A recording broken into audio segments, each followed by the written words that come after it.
Nós saudamos a todos que estão conosco com a paz do Senhor.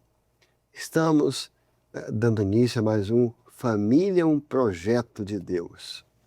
E hoje o nosso tema vai ser Dá-me o teu filho. Aqui conosco hoje o pastor Guilherme e pastor Douglas, a paz do Senhor. Paz do Senhor a todos. Paz do Senhor, Douglas, São Marcelo, todos que estão assistindo conosco.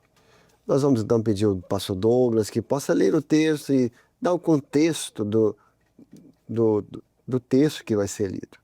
O texto está no livro de 1 Reis, capítulo 17, no versículo 19.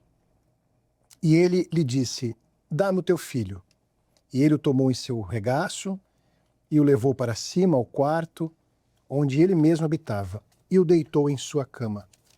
Aqui é um acontecimento, uma interação do profeta Elias com uma mulher, uma viúva da região da cidade de Sarepta, no período em que havia 3 anos de seca na terra de Israel, no período do rei Acabe. Foi um período difícil, de escassez de alimentos, e o profeta Elias chega nessa cidade, à porta da cidade, e ele vê essa mulher, essa viúva, e ele pede um pouco de água. E aquela mulher vai contar para ele a situação que ela estava passando. Dentro de casa, ela e o seu filho estavam padecendo necessidades, até com risco de perderem a vida. E ali o profeta Elias começa a interagir com essa mulher e ela vai ali agora ter as suas experiências com Deus através do profeta Elias. Amém. Podemos começar voltando os nossos olhos para essa mãe que você encontra aqui. Uma mãe desesperada. Porque ela estava diante de uma situação que não tinha solução. Não há solução para a morte. Então aqui já encontra não somente essa mãe, mas muitas que vivem situações hoje com seus filhos, onde ela não vê a solução e é um desespero. E é um desespero muito grande porque nada toca mais do que quando toca nos nossos filhos. É uma expressão recorrente de pais. Preferiria que fosse comigo. Parece que dói menos. E além disso, é uma coisa que pode acontecer na mente de muitos pais. Aqui quando a gente vai abrir para vocês falar do desespero da mãe, talvez ela pensar que aquilo era um juízo. Então, por isso tem que ter essa compreensão que quando ela vai falar com o profeta, ela foi um pouco ríspida, ela foi indelicada, na verdade. Então a gente pode ter até uma reação mais assim, que ela não deveria falar assim com o profeta, mas quando você olha, tem esse olhar mais de pastor ou de compaixão e entende que é uma mulher desesperada, você tem um olhar diferente para isso, né? Exatamente, a Bíblia relata aqui no texto que ela era dona daquela casa, ou seja, toda a responsabilidade estava sobre a vida dela ali, como mãe, como provedora, como aquela que era instrutora daquele filho, então havia uma certa, não um peso, mas uma responsabilidade grande sobre a vida dela. É verdade. Especialmente depois que o profeta fez quando visitou pela primeira vez ela, e opera aquela bênção de milagre, de multiplicar ali a farinha, o azeite. Então, aquilo ali fez com que ela tivesse uma responsabilidade muito grande sobre o filho. Ou seja, eles estavam no momento à beira da morte, o Senhor operou uma bênção. Essa responsabilidade que multiplica, né? Olha, o Senhor nos abençoou. Então, às vezes, a condição de muitos que estão assistindo conosco, mães ou pais até, que tem essa responsabilidade, aquele que governa o lar, que tem essa responsabilidade de seguir que o filho viva, que o filho tenha sempre um bom desempenho, que o filho sempre seja uma bênção, não é? Então, essa responsabilidade eu acho que cai um pouco sobre todos nós, né? É verdade. Senhor, se algo começa a sair do controle, você fica desesperado, você já começa a ver o que está errado, o que não está, né? Porque é natural da vida humana, né? Principalmente aqui a Bíblia fala, dona da casa, ou seja, ela tinha essa responsabilidade. Nos últimos programas, nós falamos muito sobre uma expressão sobre discernimento. É verdade. E aqui, assim, esse desespero, essa angústia, era uma mulher experimentada, era uma mãe viúva, ou seja, sozinha. Nesse momento de angústia, faltou discernir, porque ela vai colocar ali, como o pastor falou, ela vai tentar culpar o profeta. Né? Ela vai tentar ser ríspida com ele. E, na verdade, o que falta às vezes para nós, todos nós, em momentos de adversidades, é entender aquilo que o Senhor está fazendo, né? Exato, né, Douglas? Porque não era um juízo, era uma aprovação. Aí que entra o discernimento.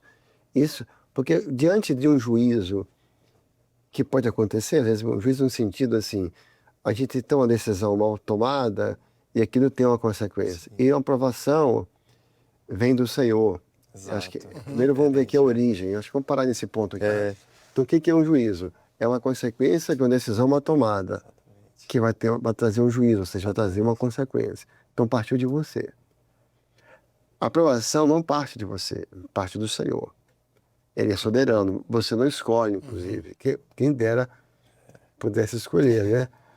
Então ela vem do Senhor. Então, quem está passando uma situação difícil, eu acho que até um pensamento que todo servo tem.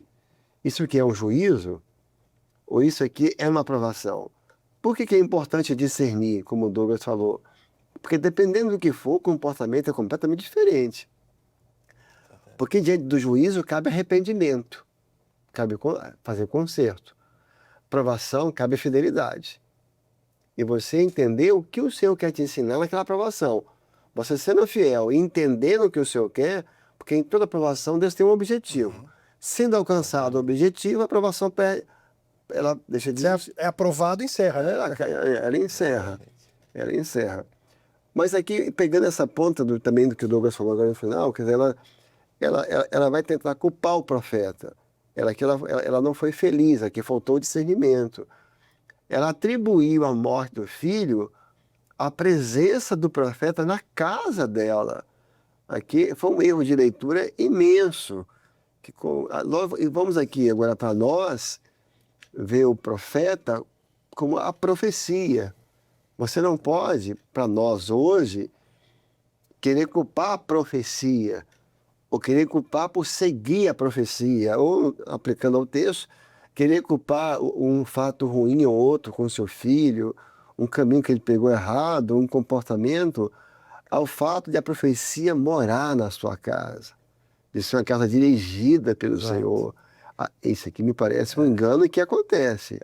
E o discernimento, por isso que até nós falamos no programa passado, nós temos que orar, mas o Senhor nos dá esse dom espiritual, discernimento, né? Por vezes fica esquecido, né?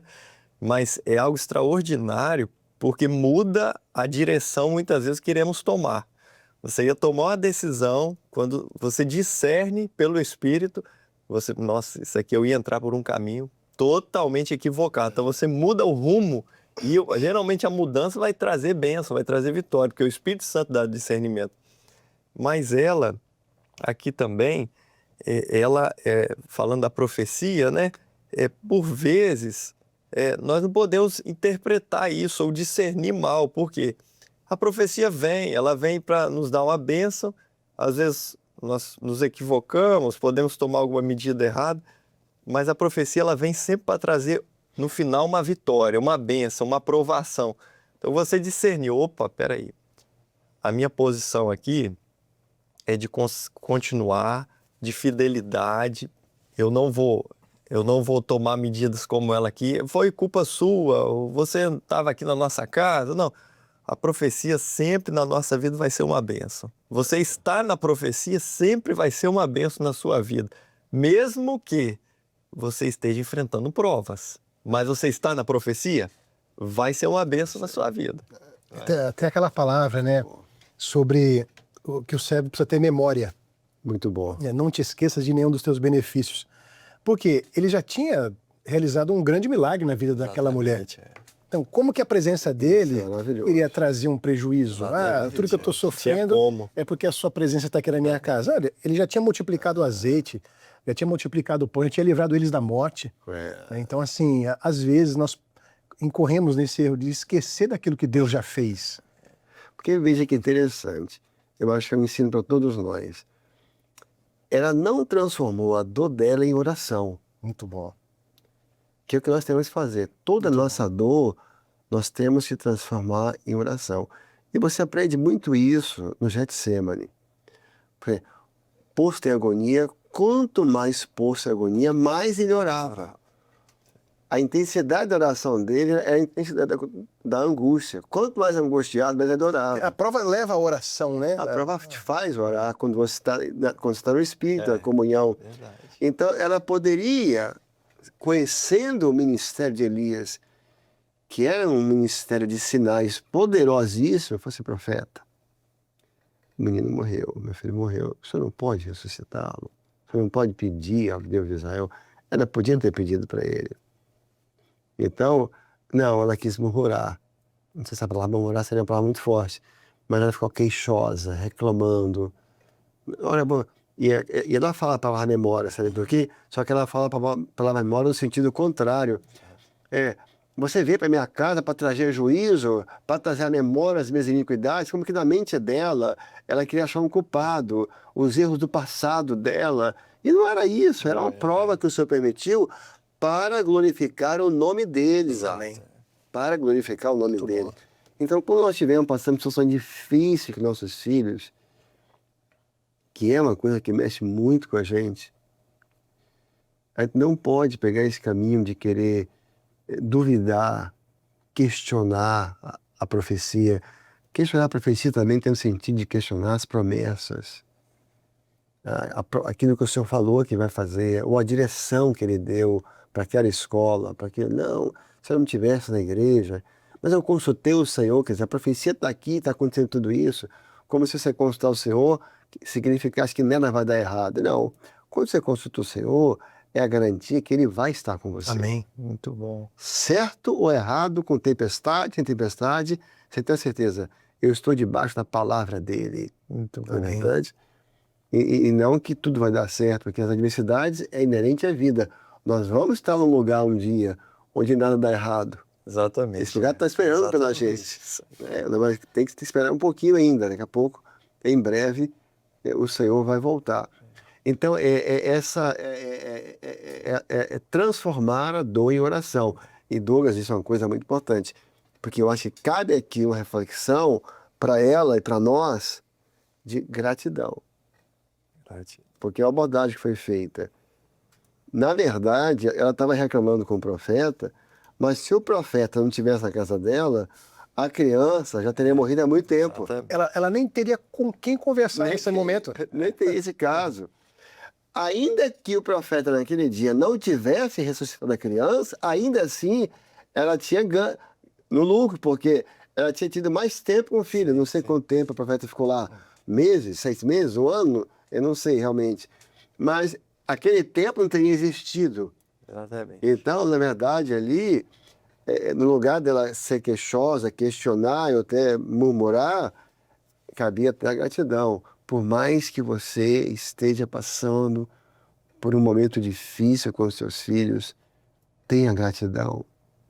Porque foi o Senhor que deu, foi o Senhor que cuidou. Não é verdade? E a profecia, ela nos dá sempre um ganho.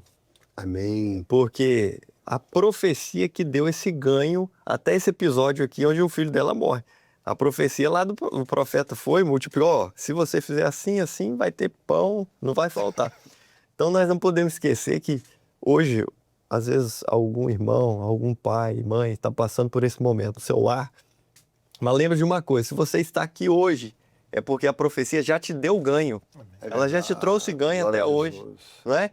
E se você permanecer, hoje eu estou em prova, mas peraí, a profecia já me deu ganho. Eu já estou aqui de pé porque a profecia já me deu ganho. Glória a Deus. E se eu continuar em fidelidade, eu vou ganhar mais, porque a profecia nós nunca perdemos quando nós estamos debaixo da profecia. Podemos passar tempestade, prova, escassez, mas se você está debaixo da profecia, ela nunca vai te tirar, mas ela sempre vai acrescentar na nossa vida. A profecia faz isso. E ela parece aqui que ela fala assim, o que eu tenho contigo, homem de Deus? Como se falar assim, o que eu tenho com essa profecia, com esse projeto? Misericórdia de falarmos isso um dia. O que nós temos? Eu estou aqui na igreja e agora eu estou na prova, mas que tá... Não podemos jamais fazer. Isso aqui é um exemplo que nós não devemos Ele seguir. salvou, ele deu alimento, ele deu sustento, deu esperança, né? Ela estava tão brava que eu acho que corria risco ela botar o profeta para fora. Pois é. Ela não botou, não. Mas eu conheço uns que colocaram. Botaram o seu para fora, não quero mais, porque eu não entendo. Loucura. Ele falou que deu tudo.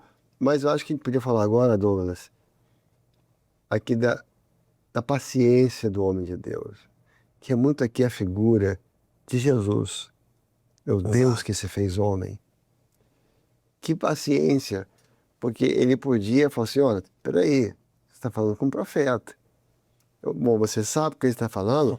Era o principal profeta de Israel naqueles dias, que era Elias, na verdade, um dos principais profetas de toda a Bíblia. Exatamente. Até hoje em Israel. Até hoje.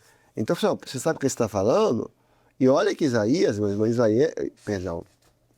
olha que Elias, eu acho que Elias era meio bravo, porque quando o capitão do rei foi falar com Elias e mandou ele descer, ele orou, caiu fogo e queimou o capitão e os 50 homens com eles.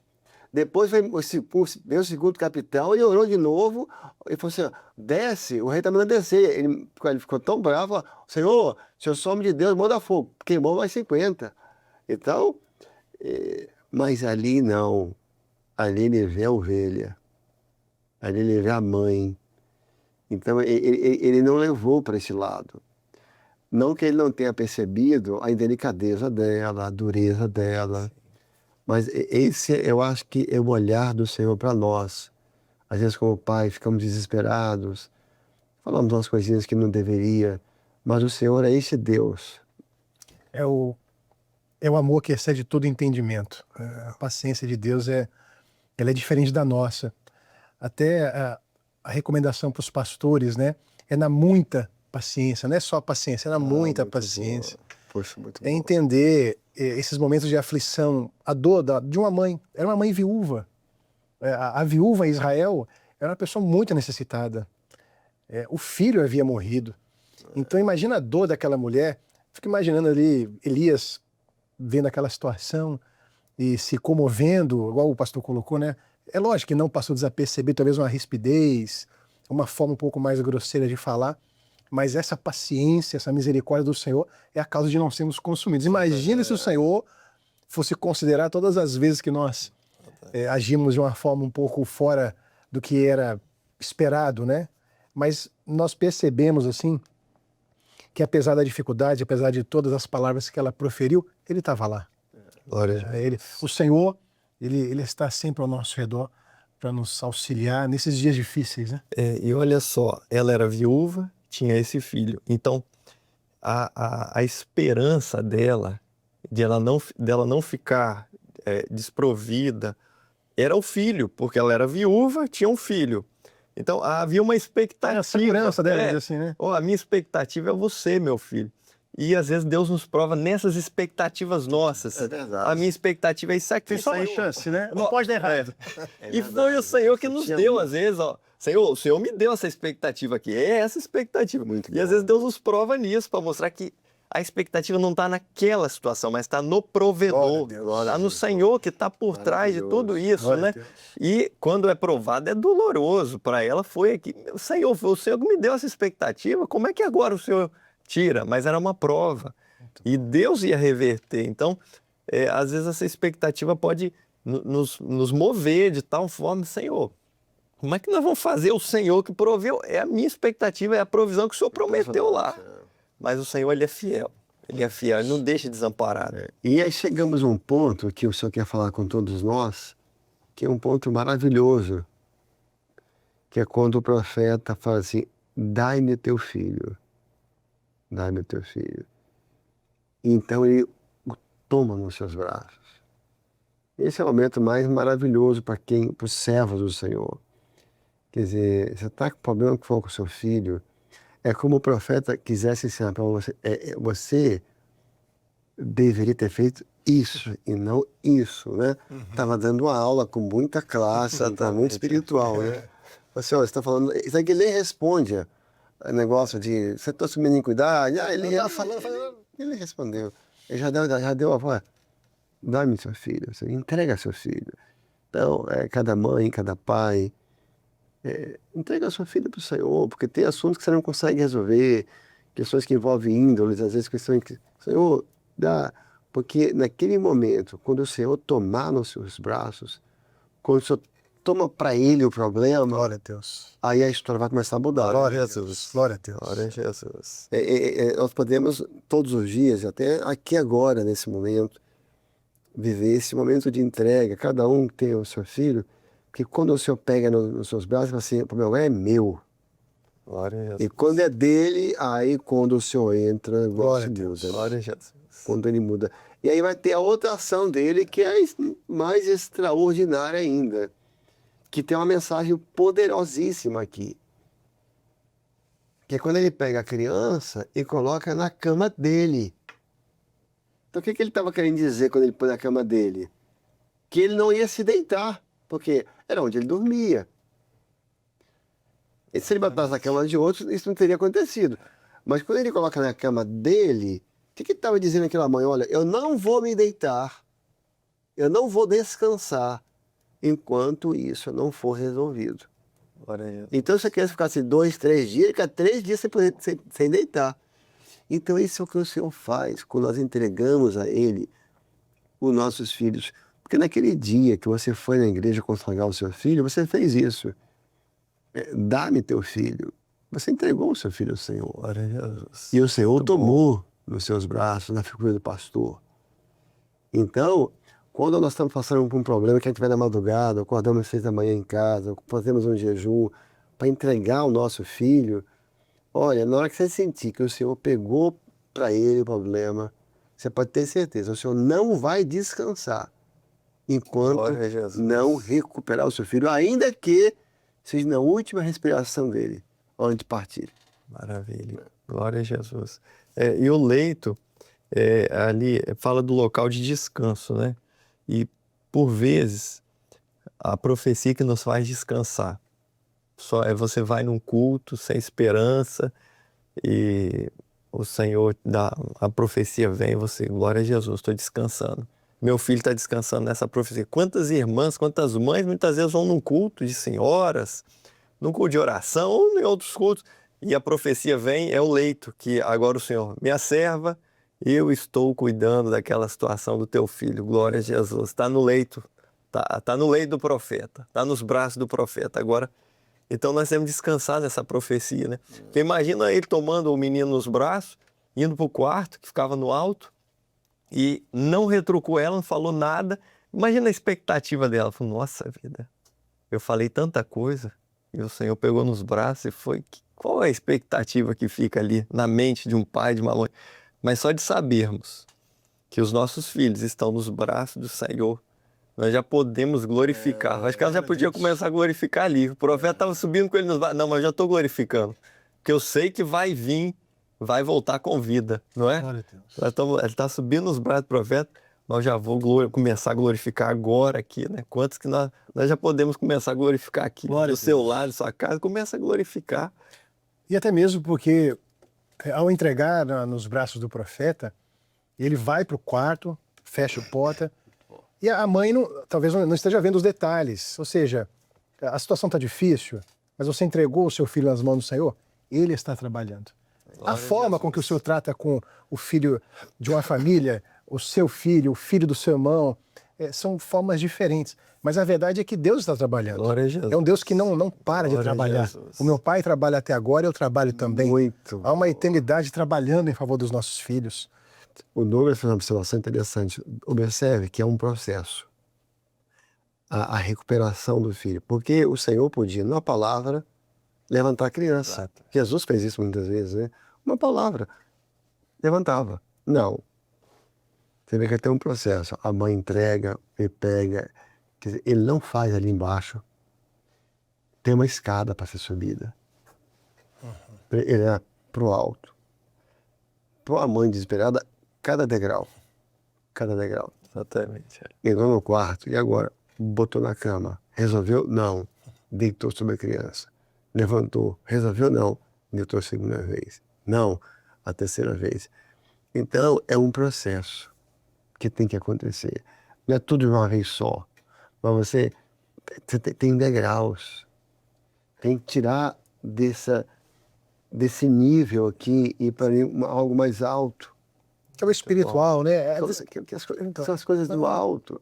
Então, você tem que viver. Lógico que a mãe do lado, e o profeta, cada degrau, vai rápido, tem que mandar rápido, mas não. E você está aí para onde? É a mãe, mas deixa o Senhor te conduzir nesse processo. Dá nas mãos dele, porque você veja que quando me encara na mão do profeta, aí o comando foi dele. Amém. Vamos andar de andar, vamos para andar de cima, porque aqui embaixo não vai resolver nada. Né? Bom. Vamos para andar de cima, tem uns degraus, aqui não tem escada rolante, não tem elevador. Né? Devagar. Tudo que é de elevador, senão de jato o foguete.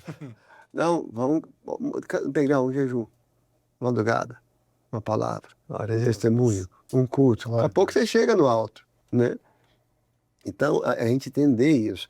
Agora, um outro ponto, né, que eu acho maravilhoso é quando ele se debruça sobre a criança. Né? Ele se deita sobre a criança. A gente fica imaginando espiritualmente, mas eu acho que é uma sensação que a gente até tem espiritualmente, que é aquela coisa da uma situação muito difícil no seu filho e parece que o Senhor se debruça sobre aquilo. Né? Ele se deita sobre o seu problema, ele se inclina sobre aquilo. Aí é uma coisa, né? É a dedicação, é o empenho, né? Ele se deita sobre aquilo. Às vezes nós estamos na caminhada, nós vemos esse debruçar do Senhor, ele tomar conta. Às vezes você vai no culto, quantos que às vezes nos relata a experiência, pastor, o Senhor está cuidando do meu filho, o Senhor fez isso, pastor. Eu não achava que o Senhor mostrou para ele, o Senhor fez isso no trabalho dele, é o Senhor se debruçando para trazer ele de volta, né? Então confia nele, continua, deixa o profeta tomar conta.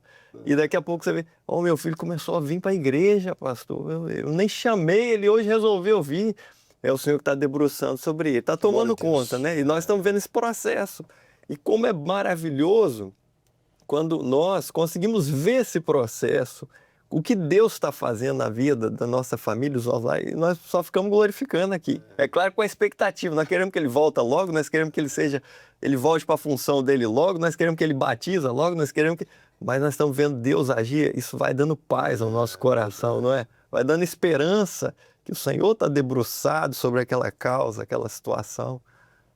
E a expressão final, não sei o que a gente poderia falar sobre isso, passar para vocês, quando ela fala assim, agora eu vejo que verdadeiramente tu és o homem de Deus. Glória a Jesus. Obviamente ela não precisava aí está muito a fragilidade humana. Essa frase é uma frase bonita, maravilhosa e tem muita coisa realmente positiva. Eu vou fazer uma abordagem anterior, tem que tirar esse brilho. Ela não precisava daquela ressurreição para reconhecer que ele era homem de Deus, porque não tem como você explicar que a botija nunca acabou o azeite e da panela nunca acabou o trigo. Já era uma coisa que ficou provável. Mas lógico também, a gente também pode olhar para aqui de uma forma mais misericordiosa, que foi uma expressão, olha, verdadeiramente tu és o homem de Deus. Eu acho que essa é uma expressão que talvez vai se repetir muitas vezes na nossa vida. Você fala assim, realmente, Jesus é Deus, porque eu entreguei esse assunto para ele, eu entreguei morte e recebi vida. Glória a Jesus. Eu entreguei um filho perdido e ele entregou um filho recuperado. Eu acho que é nesse sentido, parece, né? Assim, eu vejo muito dessa conversa da razão com a alma. Exatamente. Né? Essa conversa existe, né? Então a razão olha para a alma e vê aquela situação, vê o milagre e vem essa constatação, não, de fato, eu sirvo um Deus que é maravilhoso, de fato, vale a pena estar na presença do Senhor. Glória a Jesus. Verdadeiramente Deus habita no nosso meio, Deus cuida da nossa casa. É um testemunho, né? Um testemunho. Não, o Senhor, filho, o Senhor é conosco. Amém. Glória a Jesus. Amém. Então vamos encerrar. Amém. Glória a Jesus. Douglas, a paz do Senhor. Pai do Senhor. A paz do Senhor. No próximo episódio, nós vamos ver uma mãe, e não o profeta, que colocou o seu filho morto na cama do profeta. Assim nós encerramos dizendo que Deus te abençoe, que Deus abençoe a sua família e a paz do Senhor.